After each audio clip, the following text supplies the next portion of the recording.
Langit sore itu berwarna jingga pekat.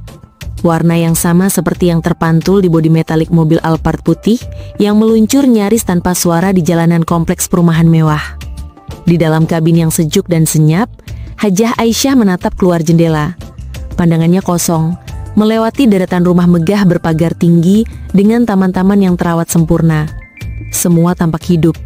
Namun bagi Aisyah, semua itu hanyalah pemandangan bisu yang ia lewati setiap hari. Gelar Hajah tersemar di depan namanya, sebuah tanda kehormatan yang ia dapatkan bersama almarhum suaminya bertahun-tahun lalu. Harta melimpah, properti di mana-mana dan status sosial yang disegani adalah dinding-dinding tebal yang mengelilingi hidupnya. Namun di balik dinding itu, ada sebuah ruangan hampa yang begitu luas dan dingin.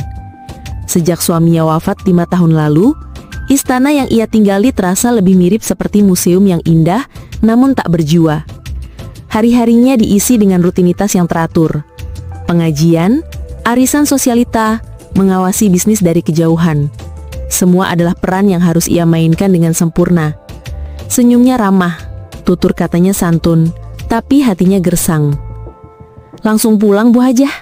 tanya Pak Udin, sopir pribadinya, memecah keheningan.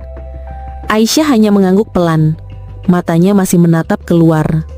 Ia baru saja pulang dari pertemuan rutin yayasan sosial miliknya. Ia berbagi rezeki, membantu banyak orang, namun ia sendiri merasa tak pernah benar-benar terbantu dari kesepiannya. Tiba-tiba mobil yang melaju mulus itu tersentak hebat. Sekali, 2 kali, lalu mesinnya batuk-batuk sebelum akhirnya mati total di tikungan jalan yang agak sepi. "Astagfirullah, ada apa ini Pak Udin?" tanya Aisyah, sedikit terkejut dari lamunannya. Pak Udin dengan sigap mencoba menyalakan mesin kembali, namun sia-sia. "Maaf Bu Hajah, sepertinya mesinnya bermasalah. Saya coba periksa sebentar." Pak Udin turun, membuka kap mobil, dan Aisyah hanya bisa menunggu di dalam. Pendingin udara ikut mati, membuat udara di dalam kabin perlahan menjadi pengap. Ia membuka sedikit jendelanya, membiarkan udara sore masuk. Saat itulah, sebuah suara yang riang dan familiar di telinga warga biasa, namun asing baginya terdengar mendekat. "Cilok! Cilok! Cilok kenyal bumbu kacang, pedasnya nampol!" Sebuah gerobak sederhana yang didorong oleh seorang pemuda muncul dari balik tikungan. Pemuda itu mengenakan kaos oblong yang sudah sedikit pudar warnanya dan celana jeans selutut. Keringat membasahi pelipisnya, namun senyumnya tak pernah luntur.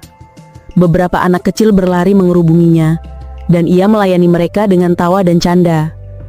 Aisyah memperhatikannya dalam diam. Ada energi kehidupan yang begitu kuat memancar dari pemuda itu, sesuatu yang sudah lama tidak ia rasakan.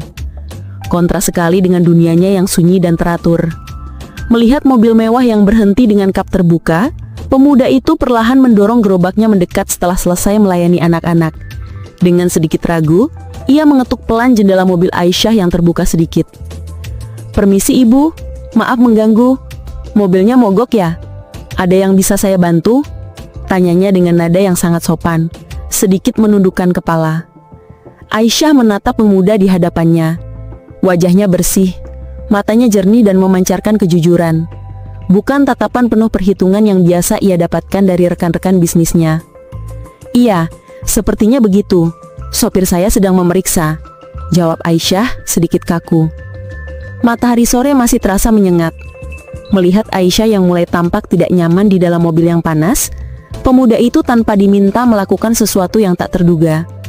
Ia memutar gerobaknya, lalu membuka payung besar yang biasa ia gunakan untuk meneduh, dan memposisikannya sedemikian rupa agar bayangannya jatuh tepat menaungi jendela mobil Aisyah. "Maaf Bu, biar tidak terlalu panas lagi menunggu," ujarnya tulus. Aisyah tertegun. Sebuah gestur kecil yang begitu sederhana, namun terasa begitu hangat. Sudah lama tidak ada orang yang memperhatikannya dengan cara seperti itu. Bukan karena statusnya, tapi murni karena kemanusiaan. Pak Udin kembali dengan wajah putus asa. "Waduh Bu, sepertinya akinya suak total. Harus panggil montir dari bengkel langganan."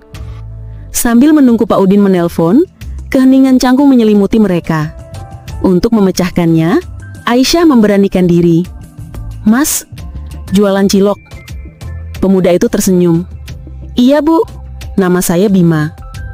Berapa harga ciloknya? 5.000 saja satu porsi, Bu. Entah dorongan dari mana, Aisyah yang seumur hidupnya selalu makan makanan higienis dan terjamin, berkata, "Saya beli satu." Bima dengan sigap menyiapkan pesanan. Tangannya cekatan meracik cilok, saus kacang, kecap dan saus sambal ke dalam mangkuk plastik. Saat menyerahkannya, Aisyah bisa mencium aroma gurih dari bumbu kacang yang menggugah selera. Ia menerimanya dan mulai memakannya perlahan.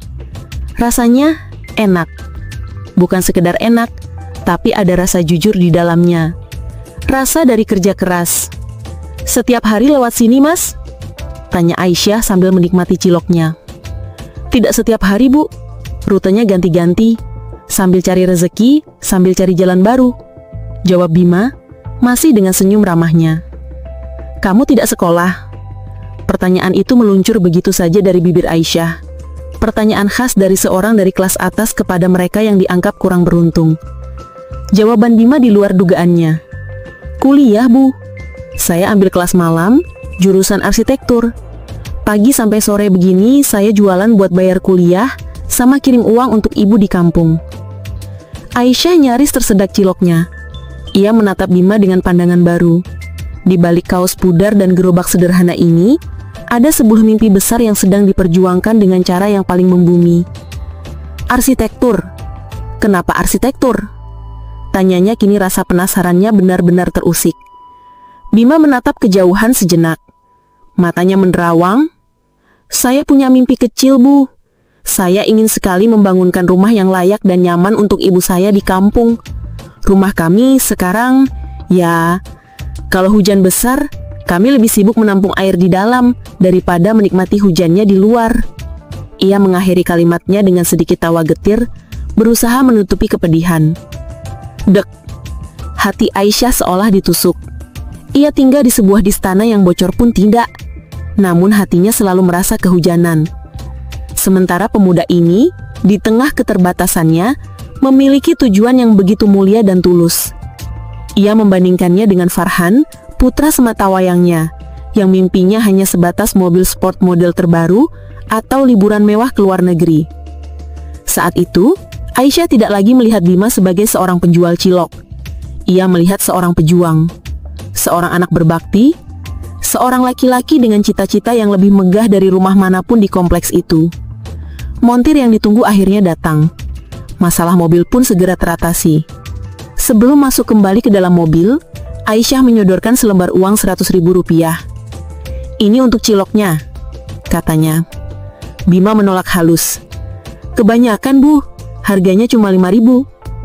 Ambil saja kembaliannya. Anggap saja ucapan terima kasih sudah memayungi saya tadi," desak Aisyah lembut. Bima sedikit ragu, namun akhirnya menerima dengan anggukan hormat. "Terima kasih banyak, Bu Hajah. Hati-hati di jalan." Di dalam mobil yang sudah kembali sejuk dan melaju pelan, Aisyah terdiam 1000 bahasa.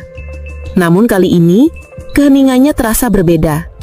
Tidak lagi hampa, melainkan penuh dengan gaung percakapannya dengan Bima. Rasa gurih bumbu kacang masih tersisa di lidahnya, bersamaan dengan rasa hangat yang menjalar di hatinya. Ia menoleh ke belakang melalui kaca spion. Sosok Bima dan gerobak ciloknya semakin mengecil dan akhirnya hilang di tikungan jalan. Untuk pertama kalinya dalam waktu yang sangat lama, sebuah senyum tipis yang tulus, tanpa beban peran apapun, terukir di bibir Hajah Aisyah. Sebuah benih rasa penasaran dan simpati baru saja ditanam di hatinya yang lama tak tersirami. Dan ia tahu, entah kenapa, ia ingin bertemu lagi dengan pemuda penjual cilok itu. Hari-hari setelah pertemuan tak terduga itu terasa berbeda bagi Hajah Aisyah.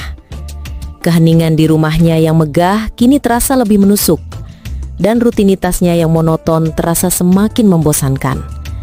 Pikirannya tanpa sadar terus kembali pada percakapan singkat di tepi jalan itu, pada wajah tulus seorang pemuda bernama Bima dan mimpinya untuk membangun rumah bagi ibunya. Ada sesuatu yang hidup dan nyata dalam perjuangannya, sesuatu yang membuat kekayaan Aisyah terasa pucat dan tak berarti. Sore berikutnya, sebuah dorongan aneh menggerakkannya. Ia mengenakan gamis dan jilbab yang biasa ia pakai untuk jalan-jalan santai, sesuatu yang sudah bertahun-tahun tidak ia lakukan sendiri. "Mau kemana, Non?" tanya Mbok Sum, asisten rumah tangganya yang setia, melihat majikannya turun tangga tanpa diiringi sopir. "Hanya jalan-jalan sore, Mbok, menghirup udara segar," jawab Aisyah berusaha terdengar sesantai mungkin. Mbok Sum hanya mengangguk, namun matanya yang jeli menangkap sesuatu yang berbeda. Ada semburat semangat di wajah majikannya yang biasanya datar.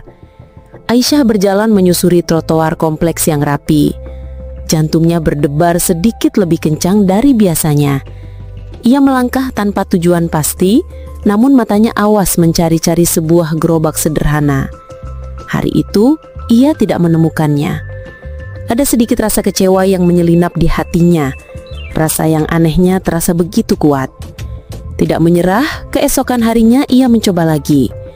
Kali ini ia berjalan ke arah yang berlawanan. Dan dari kejauhan ia mendengarnya. Suara yang kini terasa seperti musik di telinganya. "Cilok, cilok, bumbu kacangnya mantap." Aisyah memperlambat langkahnya, berusaha mengatur nafas dan ekspresi wajahnya agar terlihat biasa saja. Ia mendekati gerobak itu seolah-olah pertemuan mereka adalah sebuah kebetulan. Bima, yang sedang melayani seorang satpam, menoleh dan matanya sedikit melebar karena terkejut melihat sosok Aisyah. "Bu Hajah, selamat sore, Bu."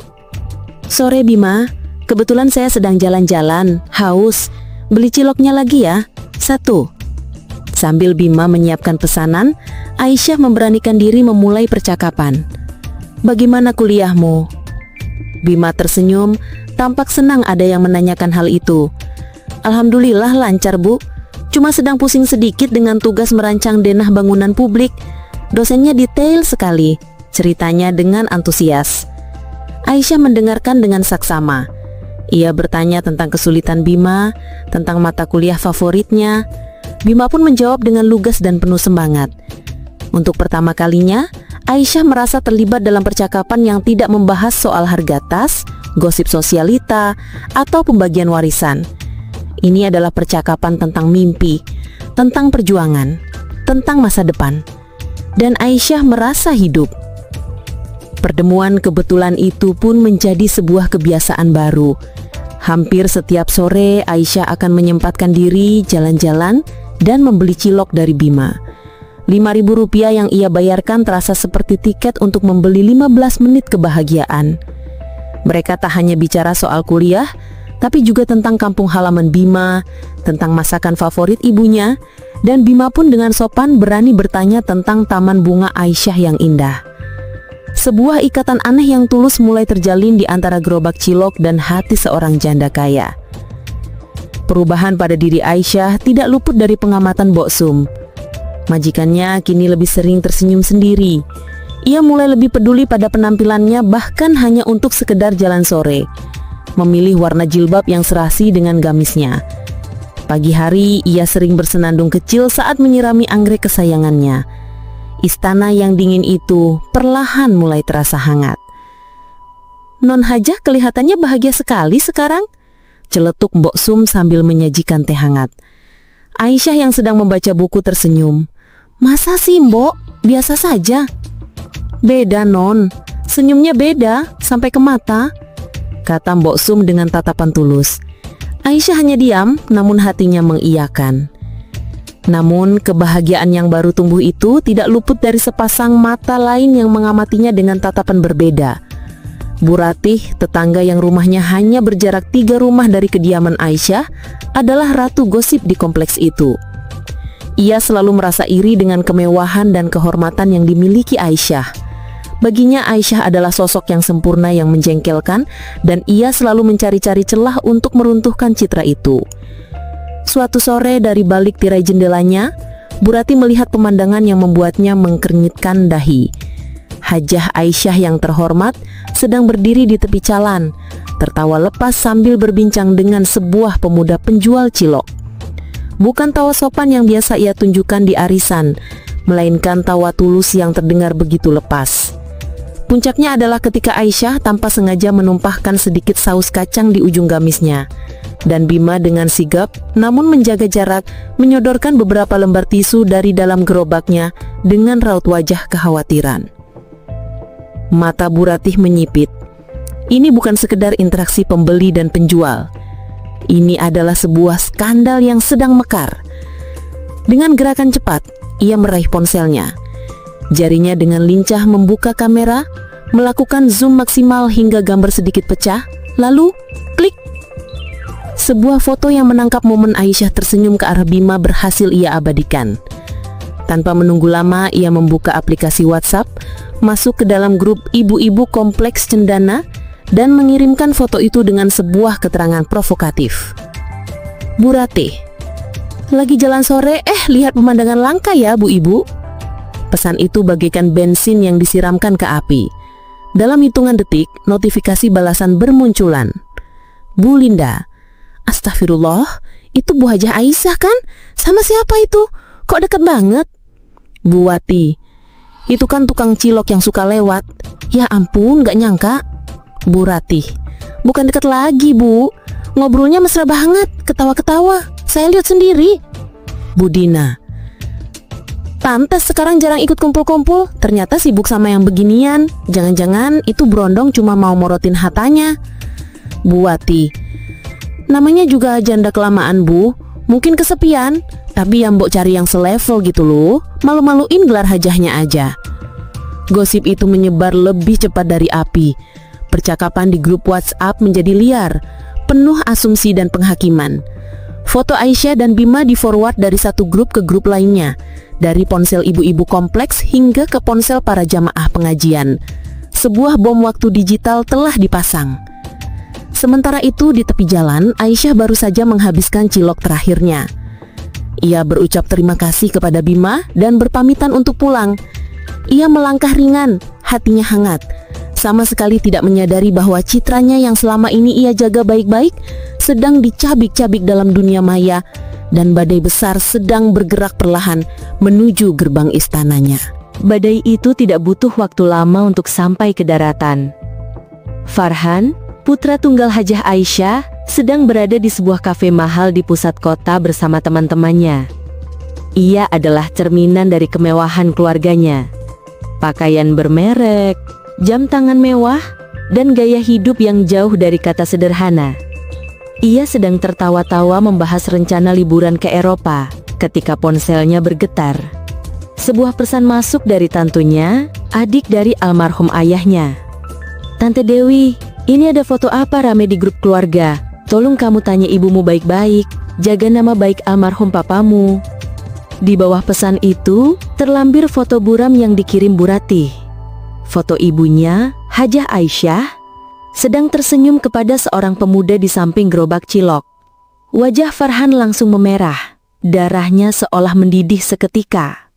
Rasa malu, marah dan tidak percaya bercampur aduk menjadi satu. Ia segera pamit pada teman-temannya dengan alasan darurat dan melesat pulang. Mobil sportnya menderu membelah jalanan dengan kecepatan tinggi. Aisyah sedang berada di ruang keluarga, menyusun beberapa kuntum anggrek segar ke dalam vas kristal, sambil bersenandung kecil ketika Farhan masuk seperti badai.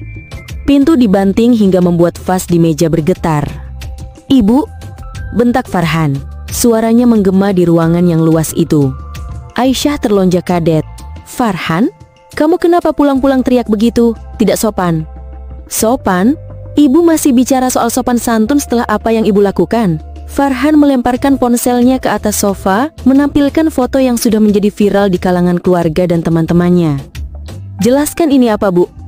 Aisyah menatap layar ponsel itu, jantungnya seolah berhenti berdetak. Foto itu buram, diambil dari sudut yang membuatnya tampak sangat akrab dengan Bima. Di bawahnya ia bisa melihat sekilas rentetan komentar yang menghakimi. Dunia indahnya yang baru saja ia bangun runtuh dalam sekejap.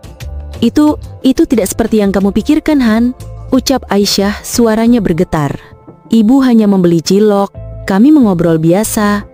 "Mengobrol biasa sampai semua orang membicarakan ibu, sampai Tante Dewi harus menelponku. Ibu sadar gak sih siapa diri ibu?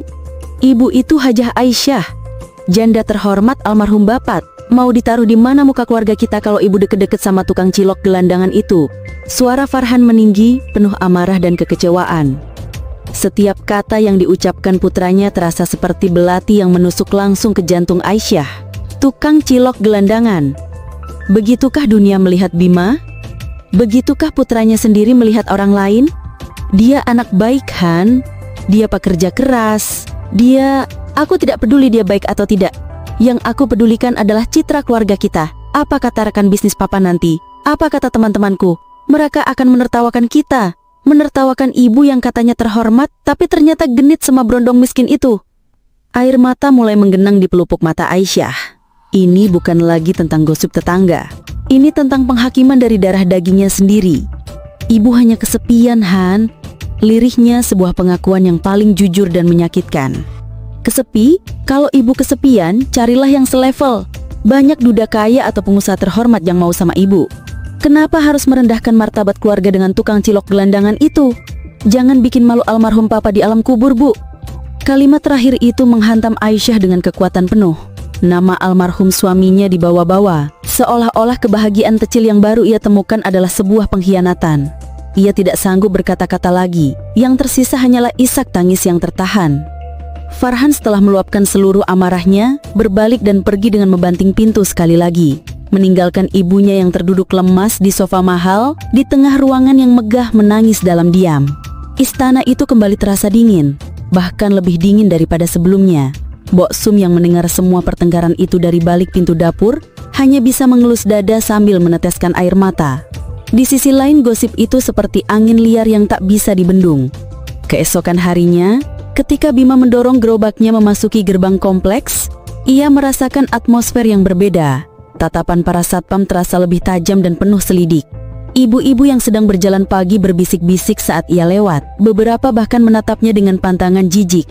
Seorang ibu yang biasa menjadi pelanggannya sengaja mencegatnya. Mas, lain kali kalau jualan jangan sambil ngodain janda kaya ya, kasihan.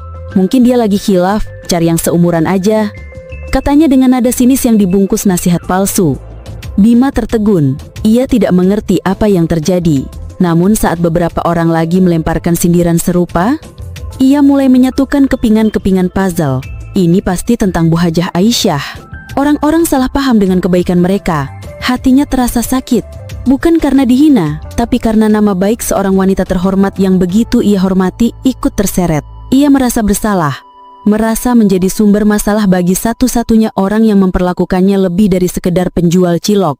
Dengan hati yang berat, ia memutar gerobaknya. Wajah ceria dan senyum ramahnya lenyap, digantikan dengan raut wajah sedih dan kebingungan. Hari itu ia tidak melanjutkan jualannya di dalam kompleks. Ia mendorong gerobaknya keluar, menjauh dari rumah-rumah megah itu, menjauh dari satu-satunya tempat yang memberikan sedikit kehangatan belakangan ini. Ia berhenti di bawah sebuah pohon rindang di luar gerbang kompleks. Ia menatap ke dalam, ke arah jalanan di mana rumah Aisyah berada. Ia tahu apa yang harus ia lakukan. Demi menjaga kehormatan Bu Hajah Aisyah, ia harus menghilang. Ia tidak akan lagi datang ke kompleks itu. Sebuah pengorbanan kecil pikirnya, untuk membalas kebaikan hati Aisyah yang begitu besar. Ia tidak tahu bahwa pengorbanannya itu justru menciptakan kekosongan yang lebih besar di hati wanita itu. Satu sore berlalu tanpa suara riang "Cilok, cilok" yang ditunggu-tunggu. Hajah Aisyah dengan mata yang masih sembab karena pertengkarannya dengan Farhan, mencoba meyakinkan dirinya bahwa mungkin Bima hanya sedang tidak enak badan atau mengubah rutenya. Namun ketika sore kedua dan ketiga berlalu dalam keheningan yang sama, sebuah kekosongan yang familiar mulai merayap kembali ke dalam hatinya. Kini terasa lebih dingin dan menyakitkan. Setiap sore, ia akan duduk di teras belakangnya yang menghadap ke taman, memegang secangkir teh yang perlahan mendingin, matanya menerawang kosong. Suara jangkrik dan gemerisik daun tak lagi menenangkan, malah terdengar seperti mengejek kesendiriannya. Ia merindukan percakapan sederhana itu. Ia merindukan tawa tulus Bima, cerita tentang tugas-tugas kuliahnya, dan semangat di matanya saat berbicara tentang mimpi. Ia sadar, cilok seharga Rp5.000 itu telah menjadi bagian tak terpisahkan dari rutinitas kebahagiaannya. Dan kini, kebahagiaan itu telah direnggut. "Non Hajah, tidak jalan-jalan sore lagi?" tanya Mbok Sum dengan hati-hati suatu hari. sambil meletakkan sepiring pisang goreng di meja. Aisyah menggeleng pelan. "Untuk apa, Mbok? Tidak ada yang dicari?" Suaranya terdengar rapuh. Mbok Sum yang telah mengabdi puluhan tahun dan mengenal Aisyah lebih dari siapapun, memberanikan diri duduk di kursi di seberang majikannya. Ia tidak tahan lagi melihat wanita yang ia sayangi itu kembali layu. "Non, Mbok ini cuma orang bodoh. Tapi Mbok tahu kalau kebahagiaan itu barang mahal yang tidak bisa dibeli," ujar Mbok Sum dengan suara lembut namun tegas. Sejak mengenal anak penjual cilok itu, Mbok lihat Non Hajah hidup lagi. Senyumnya beda, semangatnya beda. Kenapa sekarang Non biarkan senyum itu hilang lagi hanya karena omongan orang? Aisyah menunduk pelan, menatap jemarinya yang terawat. "Saya tidak mau nama baik keluarga hancur, Mbok. Saya tidak mau mempermalukan almarhum suami saya." "Apa mempermalukan itu, Non? Apakah berteman dengan anak baik-baik yang jujur itu memalukan? Apakah menemukan kembali tawa Non yang hilang itu sebuah aib? Maaf kalau Mbok lancang, tapi menurut Mbok, yang memalukan itu justru membiarkan diri kita terpenjara oleh omongan orang yang bahkan tidak peduli kita bahagia atau tidak. Kebahagiaan itu diperjuangkan, Non, bukan ditakuti." Kata-kata Mbok Sum yang sederhana namun penuh kebijaksanaan menampar kesadaran Aisyah. Selama ini ia hidup dalam sangkar emas yang ia bangun sendiri, dibatasi oleh label hajah, janda terhormat, dan wanita kaya. Ia begitu takut pada penilaian orang lain, hingga ia lupa bagaimana cara menilai kebahagiaannya sendiri. Ia membiarkan putranya, tetangganya, dan gosip murahan mendikte perasaannya. Benar kata Mbok Sum, kebahagiaan harus diperjuangkan. Dan ia sadar Bima menghilang bukan karena keinginannya, tapi karena ia merasa menjadi beban dan sumber fitnah bagi Aisyah. Pemuda itu mengorbankan rute rezekinya untuk melindungi kehormatannya. Hati Aisyah terasa teriris. Ia merasa berutang sebuah permintaan maaf, sebuah penjelasan, dan sebuah keberanian. Malam itu, Aisyah tidak bisa tidur. Pikirannya berkecamuk. Ia bangkit dari tempat tidurnya, berjalan ke arah jendela besar di kamarnya yang menghadap ke jalanan komplek yang sunyi. Ia menatap keluar, ke dunia yang telah menghakiminya. Cukup sudah. Ia tidak akan lagi menjadi tahanan dalam istananya sendiri. Ia akan keluar dan mencari kebahagiaannya, apapun resikonya. Keesokan siangnya, Aisyah melakukan sesuatu yang belum pernah ia lakukan seumur hidupnya. Ia mengambil kunci mobil Alphardnya dari laci. Pak Udin yang melihatnya bergegas menawarkan diri. "Biar saya saja yang menyetir, Bu Hajah." "Tidak, Pak Udin. Hari ini saya mau menyetir sendiri," jawab Aisyah dengan nada tegas yang tak terbantahkan. Ia masuk ke dalam mobil, menyalakan mesinnya dengan tangan yang sedikit gemetar, lalu melaju keluar dari gerbang rumahnya. Ia tidak tahu persis di mana Bima tinggal atau di mana ia biasa mangkal selain di kompleksnya.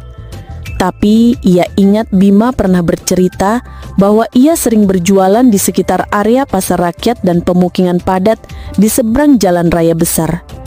Dengan bekal minim itu, ia mengarahkan mobilnya.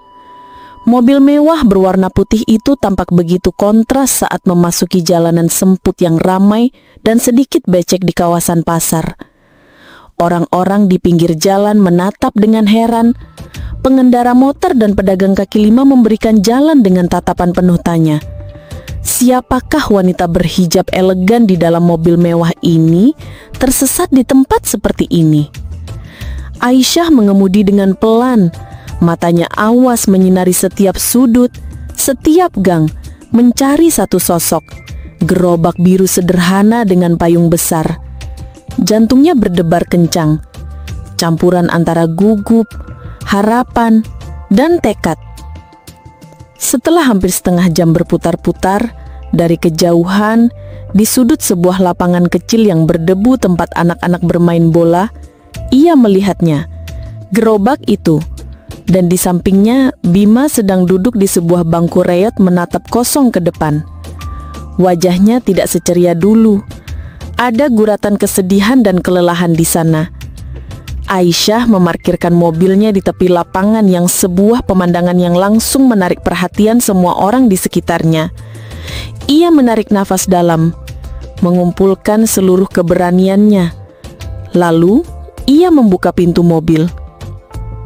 Ia melangkah keluar. Gamis silka merahnya yang mahal menyapu tanah berdebu. Sepatunya yang bersih kini sedikit ternoda.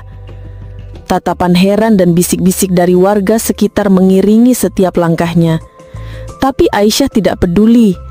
Matanya hanya tertuju pada satu titik, pada pemuda yang duduk termenung di samping gerobak ciloknya. Bima yang mendengar keributan kecil akhirnya menoleh. Matanya membelalak tak percaya. Mulutnya sedikit terbuka. Ia melihat Haja Aisyah berjalan ke arahnya, melintasi lapangan berdebu, di bawah tatapan puluhan pasang mata, seperti seorang ratu yang turun dari tahtanya untuk mendatangi rakyat jelata. Ia bangkit berdiri dengan canggung. Bu Hajah, kenapa ibu bisa sampai ke sini? Tanyanya. Suaranya tercekam karena gugup dan kaget. Aisyah berhenti tepat di hadapannya. Ia menatap langsung ke mata Bima yang jernih dengan suara yang tenang namun terdengar oleh semua orang di sekitar mereka. Saya mencari kebahagiaan saya, Bima. Hening. Bahkan anak-anak yang bermain bola berhenti dan menatap mereka. Dan kebahagiaan saya ada di percakapan sore kita. Ada di cerita mimpimu. Ada di sini. Lanjut Aisyah, suaranya sedikit bergetar namun penuh keyakinan. Saya tidak peduli apa kata orang. Saya datang ke sini untuk minta maaf karena kamu harus menanggung fitnah karena saya. Dan saya datang ke sini untuk mengatakan, jangan pernah menghilang lagi. Bima terpaku, tak sanggup berkata-kata. Hatinya luluh lantak oleh keberanian dan ketulusan wanita di hadapannya. Aisyah melanjutkan, kini dengan nada yang lebih tegas, seolah membuat sebuah proklamasi.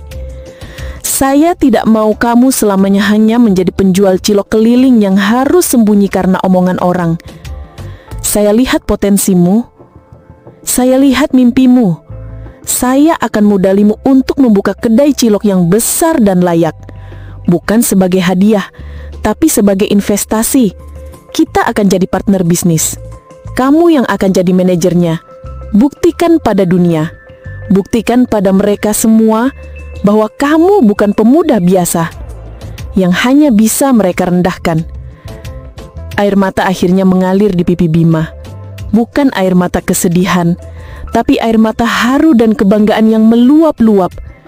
Di tengah lapangan berdebu itu, di bawah tatapan heran warga, seorang janda kaya terhormat baru saja mengulurkan tangannya. Tidak hanya untuk mengangkat mimpi seorang pemuda miskin, tapi juga untuk merebut kembali kebahagiaannya sendiri. Momen di lapangan berdebu itu terasa surreal. Untuk beberapa saat, hanya ada keheningan yang dipecah oleh isak tangis Bima yang tertahan dan bisik-bisik warga yang mulai merekam kejadian langka itu dengan ponsel mereka. Bima, dengan tangan yang gemetar, mengusap air matanya. Ia menatap Aisyah, wanita yang baru saja membalikan dunianya dengan sebuah tawaran yang tak pernah berani ia impikan. Tapi Bu, saya tidak punya apa-apa untuk... Kamu punya kejujuran, Bima, potong Aisyah dengan lembut namun tegas. Kamu punya kerja keras dan kamu punya mimpi. Itu lebih berharga dari modal manapun. Sekarang pilihan ada di tanganmu. Apakah kamu mau terus mendorong gerobak ini dalam bayang-bayang, atau kamu mau berdiri tegak dan membangun sesuatu yang bisa kita banggakan bersama? Bima menatap gerobak birunya yang setia menemaninya mencari nafkah, lalu beralih menatap mata Aisyah yang penuh keyakinan. Di sana, ia tidak melihat belas kasihan, ia melihat kepercayaan. Dengan tekad yang bulat, ia mengangguk mantap. "Saya mau, Bu Hajah, saya mau." Hari itu menjadi titik balik bagi mereka berdua. Aisyah tidak lagi menyembunyikan interaksinya dengan Bima. Sebaliknya, ia melakukannya dengan terang-terangan dan penuh kebanggaan. Ia mengajak Bima untuk mencari lokasi yang strategis, sebuah ruko kecil di pinggir jalan raya yang cukup ramai. Farhan yang mengetahui rencana ibunya, awalnya menentang keras. Pertengkaran hebat kembali terjadi. "Ibu sudah gila memberikan uang sebanyak itu pada orang yang baru ibu kenal. Dia itu penipu, Bu. Dia hanya memanfaatkan kebaikan dan kesepian ibu," seru Farhan. Kali ini Aisyah tidak menangis. Ia menatap putranya dengan tatapan yang tenang dan kuat. "Ibu sudah memberimu segalanya, Farhan. Fasilitas, pendidikan, kemewahan. Tapi ibu gagal memberimu satu hal. Kemampuan untuk melihat kebaikan dalam diri orang lain tanpa memandang statusnya. Ini bukan uangmu, ini uang ibu. Dan ibu memilih untuk menginvestasikannya pada kepercayaan bukan pada kecurigaan." Farhan terdiam, kalah telak oleh ketegasan ibunya yang baru. Dengan marah, ia mengisolasi diri, menolak untuk terlibat dan menunggu saat di mana ia bisa berkata, "Sudah kubilang kan?" Proses pembangunan kedai pun dimulai. Visual yang kontras tercipta. Mobil mewah Aisyah terparkir di depan ruko yang sedang direnovasi. Ia dengan gamis elegannya berdiri di samping Bima yang mengenakan kemeja sederhana, sama-sama berdiskusi dengan para tukang bangunan. Aisyah memberikan masukan tentang desain interior yang nyaman dan berkelas, sementara Bima memberikan masukan praktis tentang alur dapur dan efisiensi pelayanan berdasarkan pengalamannya. Mereka adalah tim yang solid. Mereka menamai kedai itu Cilok Hati, sebuah nama sederhana yang memiliki makna ganda. Cilok yang dibuat dengan hati, dan cilok yang telah menyatukan dua hati dari dunia yang berbeda. Selama proses itu, Farhan hanya mengamati dari jauh dengan sinis. Sementara Bu Ratih dan gerombolan ibu-ibu kompleks lainnya terus menyebarkan gosip. "Lihat kan, benar dugaanku, si tukang cilok itu berhasil morotin hartanya. Sebentar lagi juga bangkrut, ditinggal kabur sama berondongnya." Namun Aisyah dan Bima tidak goyah. Bima bekerja siang dan malam. Ia tidak hanya mengawasi, tapi juga ikut turun tangan, belajar tentang manajemen keuangan sederhana dari Aisyah, meracik resep bumbu kacang yang lebih premium, dan merancang sistem pelayanan yang efisien. Ia membuktikan bahwa kepercayaan yang diberikan Aisyah tidak sia-sia. Hari pembukaan Cilok Hati tiba. Kedai itu tampak menawan, bersih, modern, dengan sentuhan kayu yang hangat dan pencahayaan yang nyaman, jauh dari citra jajanan kaki lima. Di hari pertama, banyak yang datang karena penasaran.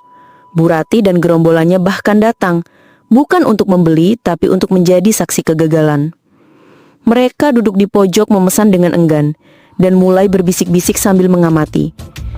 Mereka melihat Bima yang kini tidak lagi mengenakan kaos pudar, melainkan seragam polo bersih dengan logo Cilok Hati. Ia menyapa setiap pelanggan dengan senyum ramah yang sama, seperti dulu, namun kini dengan aura kepercayaan diri yang berbeda. Ia adalah manajer.